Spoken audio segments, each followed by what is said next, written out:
आप option buyer हैं, अगर आप ऑप्शन ग्रीक्स के बारे में नहीं जानते हैं तो आप बहुत कुछ मिस कर रहे हैं, और जिसकी वजह से आप बहुत बड़े प्रॉफिट को बुक नहीं कर पा रहे या किसी अपॉर्चुनिटी को आप नहीं टैप कर पा रहे। सिर्फ चार्ट देखते हो, कॉल रिपोर्ट बाई करते हो और प्रीमियम के बारे में उसकी ग्रीक्स का डिटेल जानकारी नहीं है, तो आप सही तरीके से समझ नहीं पाते हो। लेकिन सवाल होता है कि ग्रीक्स होता क्या है। देखो, जो भी हमारा प्रीमियम होता है, जैसे मान लेते हैं कि निफ्टी का वैल्यू चल रहा है 22,500, तो 22,500 में एक हो जाएगा, इधर में कॉल ऑप्शन हो जाएगा, इधर साइड में पुट ऑप्शन हो जाएगा। ठीक है, कोई दिक्कत नहीं है। इतनी भाई बेसिक बात आपको ही पता होगा कि इसके इधर वाला होता है इन द मनी होता है, इधर out of the money call में हो जाता है।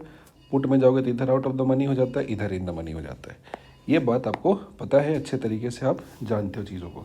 इसके बाद कहानी क्या होता है कि जो भी प्रीमियम होता है किसी भी स्ट्राइक प्राइस का, जैसे मान लिया कि 22,500 का जो कॉल का प्रीमियम है, जो 22,500 का कॉल का प्रीमियम है, ये प्रीमियम मान लो कितना हो जा रहा है।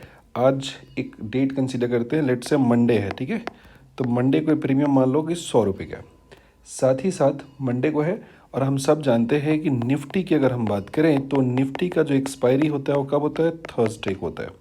यानी कि मंडे हो जाएगा, इसके बाद कौन सा डेटा है मेरे पास, ट्यूसडे आ गया, वेंसडे आ गया और थर्सडे हो गया। मतलब मंडे की बात करेंगे तो 3 दिन एक्सपायरी में है। अब आपने कभी देखा होगा कि मार्केट कहीं भी ना चले, जैसे मान लो कि 22,500 पे है और 22,500 पे ही रह जाए, फिर भी आप देखोगे कि जो प्रीमियम होता है वो 100 रुपये का 100 रुपये नहीं रहेगा, ये प्रीमियम का वैल्यू हो जाता है और घटना शुरू हो जाता है।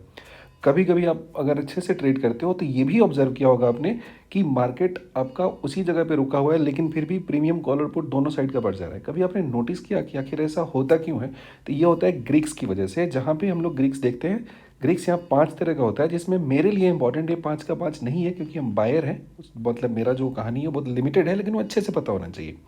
एक होता है डेल्टा, दूसरा होता है गामा, तीसरा होता है थीटा, और एक होता है वेगा। ये 4 में हमें बात करनी है।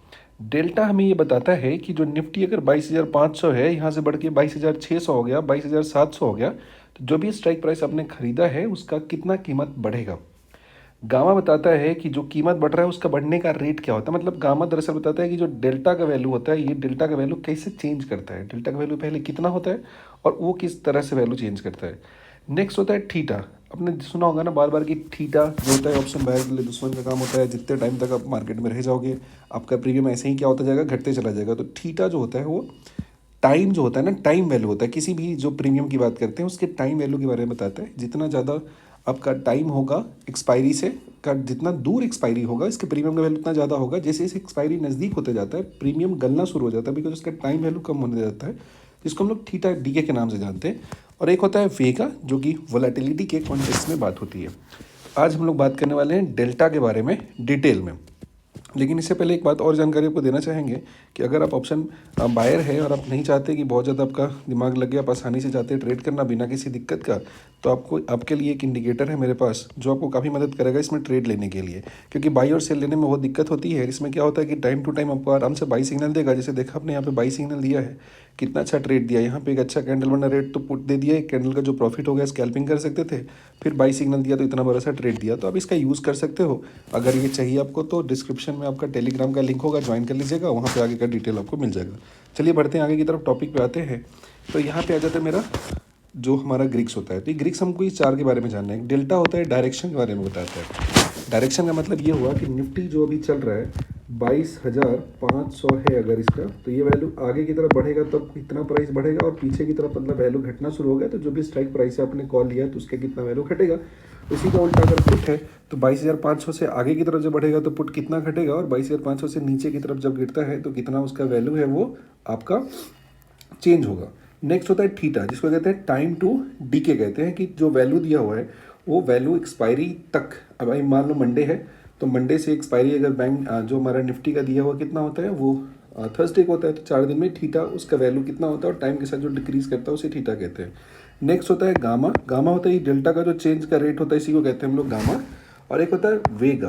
वेगा क्या होता है, वोलेटिलिटी के बारे में बताता है कि जो भी ऑप्शन दिया है उसका वोलेटिलिटी कैसे चेंज करता है। मतलब अगर वोलेटिलिटी बढ़ेगा, जो विक्स बढ़ता है, तो किस तरीके से प्रीमियम को अफेक्ट करता है। तो यहाँ पे देख लेंगे इसके बारे में एक बेसिक डेफिनेशन दिया हुआ है।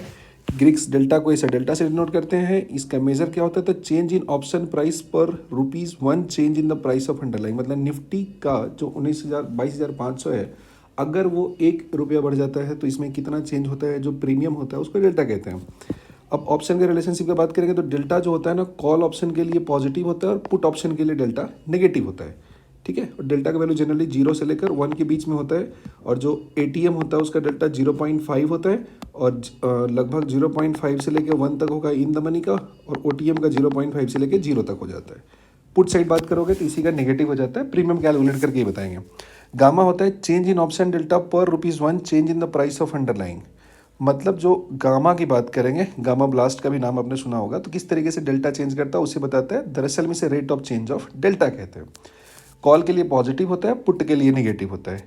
थीटा जो होता है, थीटा डी के बहुत कॉमन टर्म आपने सुना होगा, ये होता है change in option price with passage of time. मतलब टाइम की वजह से, मतलब जहाँ मार्केट है वो मार्केट उसी जगह पे रह जाए, मार्केट में कोई भी चेंज नहीं हो, फिर भी आपका जो स्ट्राइक प्राइस होगा जो आपने खरीदा होगा वो क्या होगा, उसका वैल्यू घटते जाएगा, तभी जाके जो सेलर के अकाउंट में पैसा जाता है वो थीटा डी के खा कर इतना ज़्यादा पैसा जमा करता है, वो यही थीटा डी के होता है, टाइम वैल्यू डिक्रीज करता है। ये होता है निगेटिव होता है किसके लिए, लॉन्ग के लिए, और जो पुट के लॉन्ग के लिए भी नेगेटिव होता है, कॉल लॉन्ग के लिए भी होता है। जो शॉर्ट करके बैठेगा उसके लिए क्या होता है, पॉजिटिव होता है, उसे पैसा मिलता है।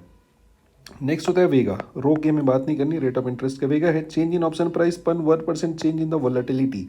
वोलेटिलिटी से विक्स से जब मेजर करते हैं, विक्स का वैल्यू बढ़ता है तभी जाके प्रीमियम का वैल्यू क्या हो जाएगा, बढ़ेगा, विक्स घटेगा तो ये भी क्या हो जाएगा, घट जाएगा।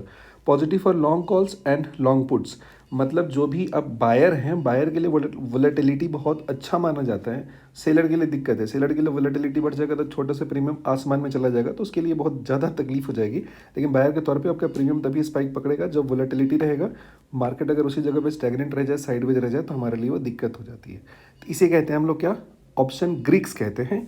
इसमें डिटेल हम लोग डेल्टा के बारे में बात करेंगे अगले वीडियो में, इसके लिए इतना ही। और यहाँ तक बेसिक आपने समझ गए होंगे कि जो ऑप्शन ग्रीक्स होता है 4 तरह का होता है, डेल्टा होता है, गामा होता है, थीटा होता है, वेगा होता है। तो डेल्टा को डिटेल में बात करेंगे लेकिन अगले वीडियो में, इसमें नहीं।